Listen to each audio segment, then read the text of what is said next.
et plus encore pour l'engagement du Kenya pour la paix et la sécurité en Haïti.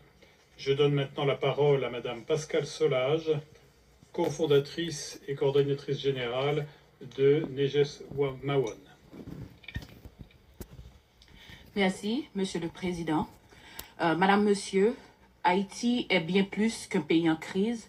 C'est un pays en plein conflit avec un État absent, ne montrant aucune volonté ni capacité d'apporter les réponses adaptées aux exigences d'une population traquée et abandonnée à elle-même. Un pays où des corps de millions de femmes sont tous les jours mutilés, violés et utilisés comme terrain de guerre. 9 organisations féministes et de droits humains, dont Neges Mawon, l'organisation féministe que je représente, ont présenté un rapport sur l'assistance offerte à des femmes et filles survivantes de violences entre janvier et octobre 2024. Pour ces 10 mois, rien que ces 9 organisations ont accompagné 3006 femmes et filles survivantes de violences sexuelles et majoritairement déplacées. Mais les réalités des femmes haïtiennes sont plus que des chiffres et des rapports. C'est des vies, des noms, des visages, des rêves, des destins volés.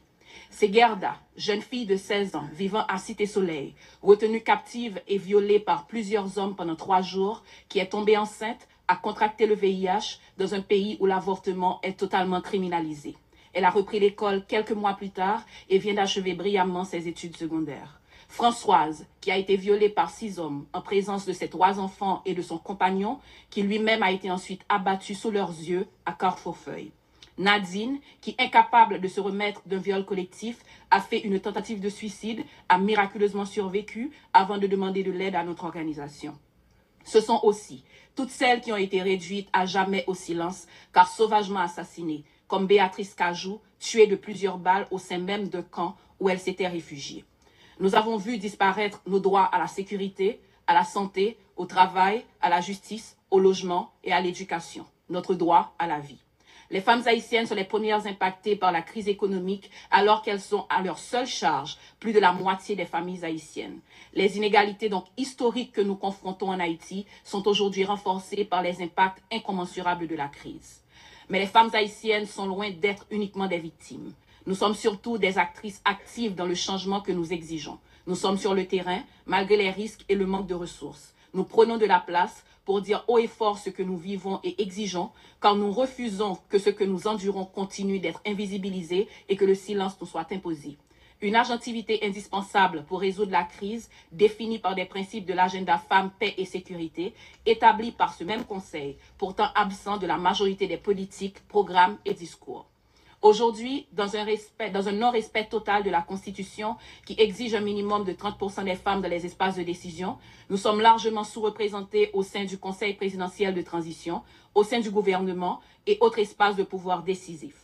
Un pouvoir de transition qui n'a démontré aucune volonté politique de mettre en œuvre un plan, un agenda et des ressources centrées sur les besoins et les défis des femmes haïtiennes. Après à peu près une année de la présence de la force multinationale en Haïti, aucun progrès et changement n'a été apporté dans la vie des femmes haïtiennes. Au contraire, sans oublier les traumatismes et violences vécus avec des missions onusiennes dans le passé, principalement la MINUSTAH. Cette force multinationale doit donc se rappeler de son exigence d'opérer dans le strict respect du droit international en tenant compte de la problématique du genre. Il est temps que la communauté internationale fasse preuve d'une réelle solidarité à travers des politiques appliquées, les fonds mobilisés et surtout un support adapté. Nous recommandons donc l'application effective des mesures de l'agenda Femmes, Paix et Sécurité introduit par la résolution 1325 qui affirme le leadership effectif des femmes pour la prévention, la gestion et la résolution des conflits. Que nos préoccupations et enjeux spécifiques soient une priorité stratégique dans les politiques de sécurité. Une approche féministe est cruciale pour centrer les femmes, car l'inclusion est plus que cocher des cases, mais transférer une réelle autorité qui reflète un engagement à l'agenda des droits des femmes. Encourager le gouvernement haïtien à centrer les principes et recommandations proposés dans le cadre politique pour une transition efficace et équitable, élaboré par la société civile haïtienne et endossé par plus de 180 organisations en Haïti et dans le reste du monde.